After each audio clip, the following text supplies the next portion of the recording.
तर मित्रांनो, तूही रे माझा मितवा या मालिकेच्या 6 जानेवारीच्या एपिसोडमध्ये खूप छान ट्विस्ट बघायला मिळतोय. आणि ट्विस्ट असा असणार आहे की वल्लरीला जे वाटलं होतं की अर्णव फोटो बघितल्यानंतर ईश्वरीला घराबाहेर हकलून लावेल आणि त्यानंतर ईश्वरी या घरात कधीच येणार नाही. ईश्वरीच्या घरच्यांचे सगळ्यांचे संबंध तुटतील. पण तसं काहीच होत नाही. अर्णव ईश्वरी घरी येतात, पण ते असं दाखवतात की सगळं नॉर्मल आहे. वल्लरीचे खूप चिडचिड होते. वल्लरी आपल्या रूममध्ये येते आणि तो फोटो बघत असते. वल्लरी म्हणते, मला वाटलं होतं लग्न मोडूनच घरी येईल तो अर्णव, पण नाही, तसं नाही झालं. अर्णव, तू जरी नाही केलंस ना तरी मी आता करणार. आता मी स्वस्थ बसणार नाही. काहीही झालं ना तरी तुमच्या दोघांचा संसार मी मोडणारच. वल्लरी ठरवते की ईश्वरी अर्णव यांना फोटो दाखवून झाले, पण ह्याचा काही फायदा झाला नाही. आता आपण घरच्यांना फोटो दाखवायचे आणि घरचे चिडून रागवून ईश्वरीला घरातून बाहेर काढतील अशी व्यवस्था करायची. तर इथे अर्णव ईश्वरीच्या कपाटातले सगळे कपडे काढतो आणि पार्टिशनच्या बाजूला फेकून देतो. ईश्वरी म्हणते, सर हे काय करताय तुम्ही? अर्णव म्हणतो, वेगळं करतोय. आता हे पार्टिशन आहे, तिकडे पिलरच्या बाजूला पार्टिशनच्या इथे तुझी जागा आणि इकडे माझी जागा. तुला बघायची सुद्धा इच्छा नाही आहे. आणि हो, जसं बघायची इच्छा नाही ना तसा आवाजसुद्धा ऐकायची इच्छा नाही आहे. तसं पण आपल्या दोघांमध्ये बोलण्यासारखं काहीच राहिलं नाही आहे. ईश्वरी म्हणते, सर प्लीज एकदा ऐकून घ्या ना. अर्णव काही ऐकायला तयार नसतो. ईश्वरीने ठरवलेलं असतं की आता उद्याच आईकडे जायचं आणि आईकडून सगळं सत्य जाणून घ्यायचं. आता ईश्वरी तर आईकडून सगळं सत्य जाणून घेणार आहे, पण ते सत्य ईश्वरी अर्णवपर्यंत कसं पोहोचवते हे बघण्यासारखं असेल.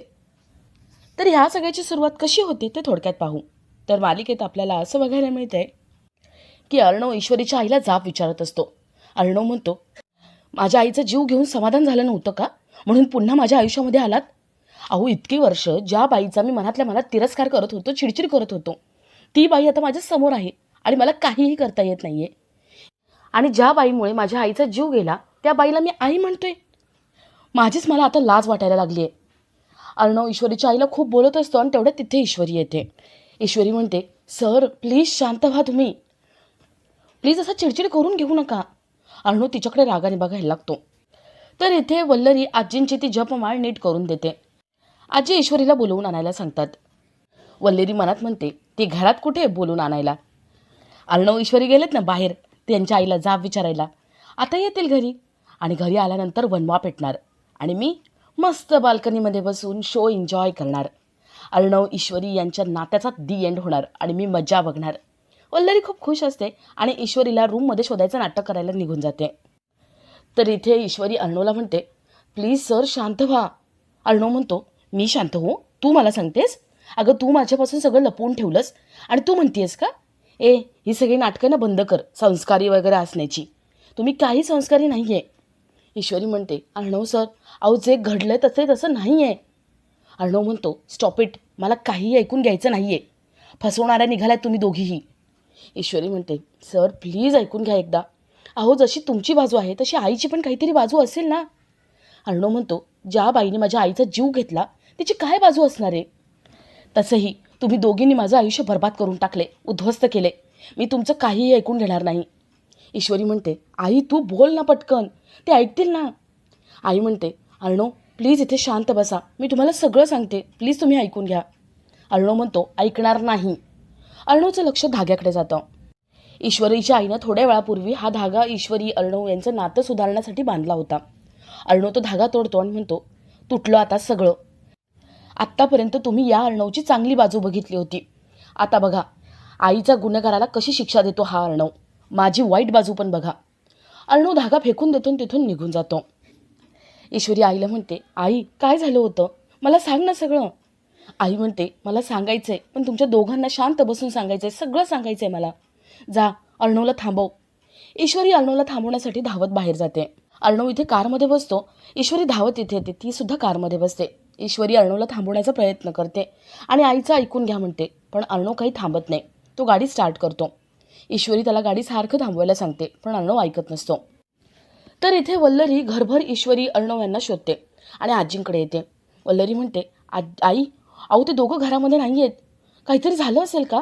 ईश्वरी कुठे गेली असेल असं न सांगता घरातले सगळे तिथे येतात. सगळ्यांना वल्लरी सांगते की ते दोघं घरात नाही आहे, त्या दोघांमध्ये भांडण तर झालं नसेल ना. अविनाश म्हणतो, अगं भांडणच झालं असं कशावरून, फिरायला गेले असतील ना दोघं. सुतावरून स्वर्ग गाठायची तुझी सवय काही जात नाही आहे. वल्लरी म्हणते, तसं नाही आहे. काय ना, ते दोघं न सांगता कधी जात नाही. मला वाटतं ना त्यांना फोन लावला पाहिजे. अंजली, फोन लाव. अंजली, अर्णव, ईश्वरी दोघांना फोन लावते, पण दोघं काही फोन उचलत नाही. त्यामुळे सगळ्यांचं टेन्शन वाढलेलं असतं. आजींचा जीव घाबराघुबरा होतो. आजी म्हणतात, मला खूप भीती वाटते. अंजली म्हणते, आजी एवढं घाबरू नकोस गं, काही नाही, इथेच गेले असतील. आजी म्हणतात, माझं घाबरायचं कारण वेगळं आहे. ही जपमाळ केव्हा तुटली होती माहिती आहे का? जेव्हा सात्विका गेली ना तेव्हा. आणि आता दुसऱ्यांदा तुटली आहे, म्हणून मला भीती वाटते. सगळ्यांच्याच काळजाचा ठोका चुकतो आणि सगळ्यांना ईश्वरी अर्णवची काळजी वाटते. सगळे ईश्वरी अर्णवला सारखा फोन ट्राय करत असतात आणि ते कुठे जाऊ शकतात याचाही अंदाज लावण्याचा प्रयत्न करतात. तर इथे नमू बाबांना घेऊन दवाखान्यातून घरी येते. ती समोर बघते तर आई खाली जमिनीवरती बसलेली आणि खूप रडतीये. नमू विचारते, आई काय झालंय? तू अशी का रडतीये? आई काहीच सांगत नाही. नमू पाणी आणून देते. आई बाबांकडे जाते आणि म्हणते, अहो, आपल्या भूतकाळाचे परिणाम आपल्या मुलांना भोगावे लागत आहेत, असं म्हणून ती रडायला लागते. नमूला प्रश्न पडतो की नेमकं काय झालं असेल. तर इथे अर्णव गाडी चालवत असतो आणि ईश्वरी त्याला थांबवण्याचा प्रयत्न करते. अर्णव मध्येच गाडी थांबवतो आणि ईश्वरीला गाडीच्या बाहेर काढतो. अर्णव ईश्वरीला तिथेच सोडून जाणार असतो. तो खाली उतरतो आणि ईश्वरीला खूप दोष देतो. ईश्वरी ऐकून घ्या म्हणते, पण अर्णव काही ऐकत नाही. अर्णव म्हणतो, या सगळ्याची तुला किंमत मोजावीच लागेल. तू लपवून ठेवलं होतंस ना, आणि तुला हे लग्न नको होतं, बळजबरीचं लग्न होतं ना. आता या लग्नामध्ये तुला आयुष्यभर राहावं लागेल. तुझ्या आईच्या कर्माची शिक्षा तू भोगायची. अर्णव कारमध्ये बसतो आणि कारचा दरवाजा दुसऱ्या बाजूने उघडा ठेवतो आणि हॉर्न वाजवतो. ईश्वरीला बसायला सांगतो. ईश्वरी कारमध्ये बसते आणि दोघंही घरी जायला निघतात. तर येथे घरी सगळेच टेन्शनमध्ये असतात. अर्णव ईश्वरी यांना फोन लावतात आणि तेवढ्यात अर्णव ईश्वरी घरी येतात. अर्णव चिडचिड करत वरती निघून जातो. सगळे विचारतात, ईश्वरी काय झाले? हा एवढा का चिडलाय आणि फोन का घेत नव्हतात तुम्ही?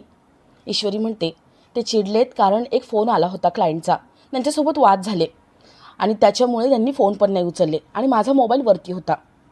ईश्वरी सगळं नॉर्मल असण्याचं दाखवते आणि ईश्वरीसुद्धा वर निघून जाते. वल्लरीची चिडचिड व्हायला लागते.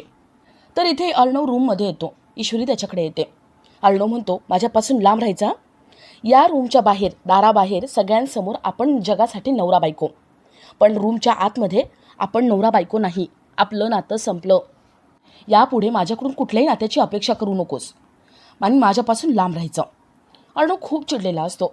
ईश्वरी मनात म्हणते, उद्याच आता मी आईकडे जाते आणि सगळं काय सत्तेनं जाणून घेते. तर रात्री अर्णव शेकोटीजवळ बसलेला असतो. तो ईश्वरी अर्णव त्यांचे जे लग्नातले फोटो आहेत ते सगळे एक एक करून जाळून टाकतो आणि अल्बम फेकून देतो. अल्बम फेकण्याचा आवाज अंजलीपर्यंत जातो. अंजली बाहेर येते. अंजली अर्णवला विचारते, चिंटू, अरे चेहरा का असा झालाय तुझा? कसला आवाज आला होता? आणि ही कसली कागद जाळली आहेस तू? चिंटू, काय झालंय? चेहरा का असा आहे? तू का रडतोयस रे? अर्णव काहीच बोलत नाही, खूप रडतो. अंजलीला त्याची काळजी वाटते आणि आपला आजचा हा भाग इथेच संपतो.